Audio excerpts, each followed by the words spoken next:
சார்ந்த உரிமைகளை நசுக்கும் வகையிலும் கொண்டு வரப்பட்ட வக்ஃபு சட்ட திருத்த மசோதாவை ஒன்றிய அரசு திரும்ப பெற வேண்டும் என்று தமிழக வெற்றி கழகத்தின் பொதுக்குழு வலியுறுத்துகிறது. வக்ஃபு சட்ட திருத்த மசோதாவை எதிர்த்து தமிழ்நாடு, கேரளா, கர்நாடக மாநில அரசுகள் சட்டசபைகளில் தீர்மானங்கள் நிறைவேற்றியுள்ளன. இந்த விவகாரத்தில் மாநில அரசுகளின் கோரிக்கைகளையும் ஒன்றிய அரசு கவனத்தில் எடுத்துக்கொள்ள வேண்டும். வக்ஃபு சட்ட திருத்த மசோதா வழியாக சிறுபான்மை மக்களை அச்சத்தில் ஆழ்த்தக் கூடாது என்று இப்பொதுக்குழு கேட்டுக்கொள்கிறது. தீர்மானம் 2. மீனவர் போராட்டத்திற்கு ஆதரவு மற்றும் அவர்களின் பிரச்சனைகளுக்கு நிரந்தர தீர்வு எட்டப்பட வேண்டும். தமிழக மீனவர்களை எப்போதும் மதித்து போற்றும் இயக்கம் தமிழக வெற்றி கழகம். நம் வெற்றி தலைவர் அவர்களும் தான் எப்போதும் மீனவர்களின் பக்கம் நிற்கும் மீனவ நண்பன் என்றே தன் செயல்பாடுகளால் நிரூபித்து வருகிறார். அந்த உணர்வுடன் மீனவர்களுக்காக எத்தகைய எல்லைக்கு தமிழக வெற்றி கழகம் செல்லும் என்பதையும் இப்பொதுக்குழு தெரிவித்துக் கொள்கிறது. கடந்த 40 ஆண்டுகளாக இதுவரை 800க்கும் அதிகமான தமிழக மீனவர்கள் இலங்கை கடற்படையால் தாக்கி கொல்லப்பட்டுள்ளனர். இப்போது வரை அது தொடர்ந்து கொண்டே இருக்கிறது. தற்போதும் கூட தாங்குனா கொடுமைக்கு ஆளாகியுள்ள நம் தமிழக மீனவர்கள் கண்ணீருடனும் கண்டன குரலுடனும் போராட்ட களத்திற்கு வந்துள்ளனர். ஆனாலும் மீனவர்களுக்கு எதிரான கொடுமைகளை தடுத்து நிறுத்தக்கூடிய நிரந்தர தீர்வு பற்றி ஒன்றிய அரசும் தமிழ்நாடு அரசும் இதுவரை யோசித்தது இல்லை என்பது வருத்தத்திற்கும் கண்டனத்திற்கும் உரியது. குஜராத் மற்றும் இதர மாநில மீனவர்களைப் போலவே ஒன்றிய அரசின் பிரதமர் தமிழக மீனவர்களையும் சமமாக கருதி தமிழக மீனவர்களின் பிரச்சனைக்கு நிரந்தர தீர்வு காண வேண்டும் என்று தமிழக வெற்றி கழகத்தின் பொதுக்குழு வலியுறுத்தி கேட்டுக்கொள்கிறது. தீர்மானம் 3. பரந்தூரில் புதிய விமான நிலையம் அமைக்க கூடாது. காஞ்சிபுரம் மாவட்டம் பரந்தூரில் புதிய விமான நிலையம் அமைக்க எதிர்ப்பு தெரிவித்து போராடும் பொதுமக்களையும் விவசாய பெருங்குடி மக்களையும் நம் தமிழக வெற்றி கழகத்தின் வெற்றி தலைவர் சந்தித்த மறுநாளே மக்கள் பாதிக்காத வண்ணம் புதிய விமான நிலையம் அமைக்கப்படும் என்று தமிழ்நாடு அரசின் சார்பாக ஒரு விளக்க அறிவிப்பு வெளியிடப்பட்டது. அதில் மக்கள் பாதிக்காத வண்ணம் என்றால் எப்படி என்கிற விளக்கம் இல்லவே இல்லை. விவசாயிகள் நலனுக்காக தனி பட்ஜெட் போடுகிறோம் என்று மார்த்தட்டும் வெற்றி விளம்பர மாடல் திமுக அரசு 2025-26 ஆண்டுக்கான நிதிநிலை அறிக்கையில் பரந்தூரில் புதிய விமான நிலையம் அமைக்கும் பணிகள் விரைவுபடுத்தப்படும் என்று தெரிவித்திருப்பது முழுக்க முழுக்க மக்கள் நலன் மற்றும் விவசாயிகள் நலனுக்கு எதிரான துரோக செயலே ஆகும். மேலும் இது சொல்வது ஒன்று செய்வது ஒன்றாக இருக்கும் இந்த அரசின் இரட்டை வேட கபடதாரி போக்கையை காட்டுகிறது. தமிழக மக்கள் பக்கம் எப்போதும் நிற்கும் தமிழக வெற்றி கழகம் திமுக அரசின் இந்த கபட நாடக செயலை மிக கடுமையாக எதிர்க்கிறது. மேலும் புதிய விமான நிலையத்தை யாருக்கும் எவ்வித பாதிப்பும் இல்லாத வண்ணம் விவசாய நிலங்களை, நீர்நிலைகளை, இயற்கை சூழல்களை அழிக்காமல் வேறு இடத்தில் தான் அமைக்க வேண்டும் என்றும் ஒன்றிய அரசையும் தமிழ்நாடு அரசையும் தமிழக வெற்றி கழகத்தின் பொதுக்குழு வலியுறுத்துகிறது. தீர்மானம் 4. இருமொழி கொள்கையில் உறுதி. அனைத்து மொழிகளையும் மதிப்போம்.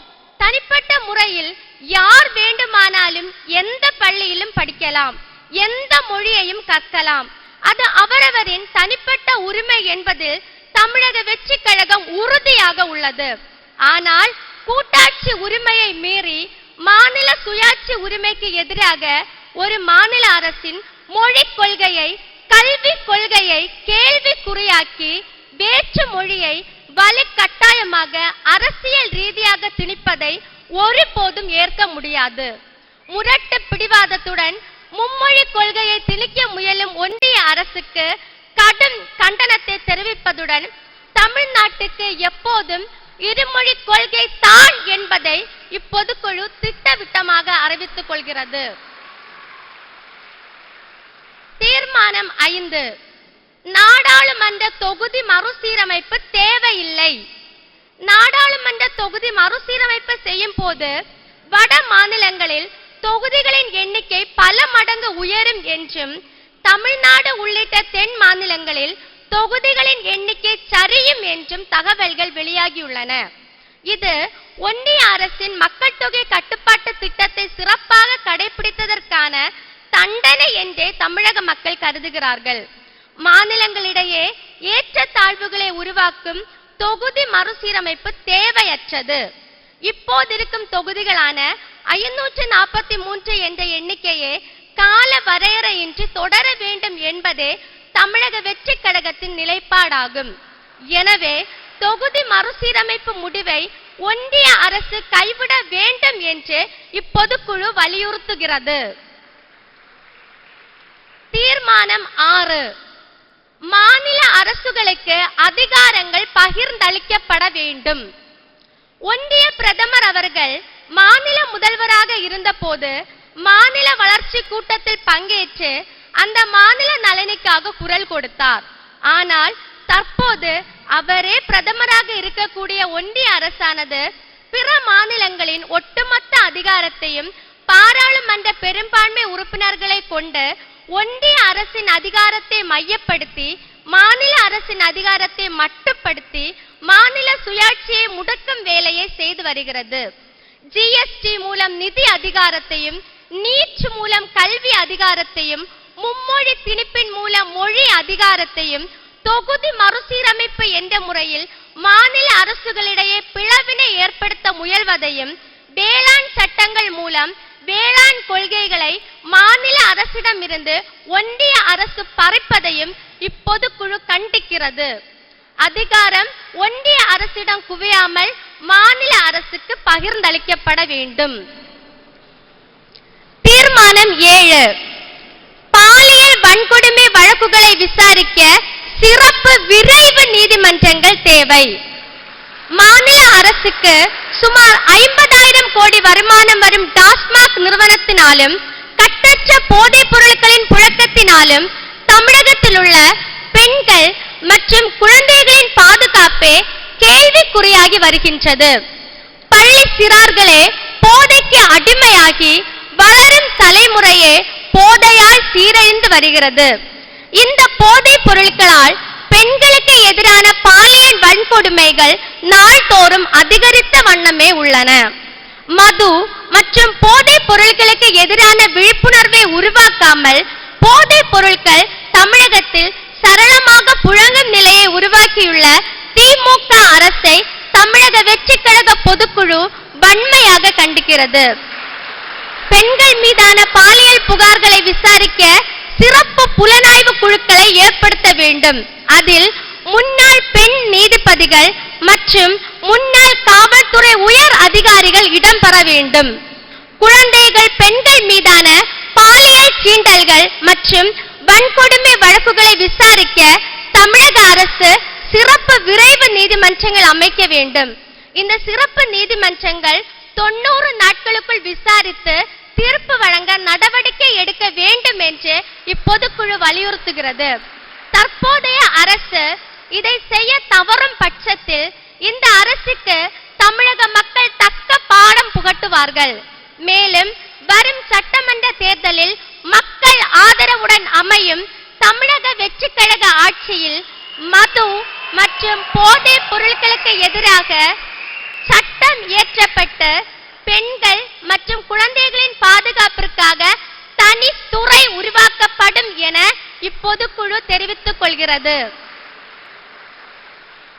தீர்மானம் 8, அரசு ஊழியர்கள், ஆசிரியர்கள் மற்றும் பணியாளர்களை நம்ப வைத்து ஏமாற்ற வேண்டாம்.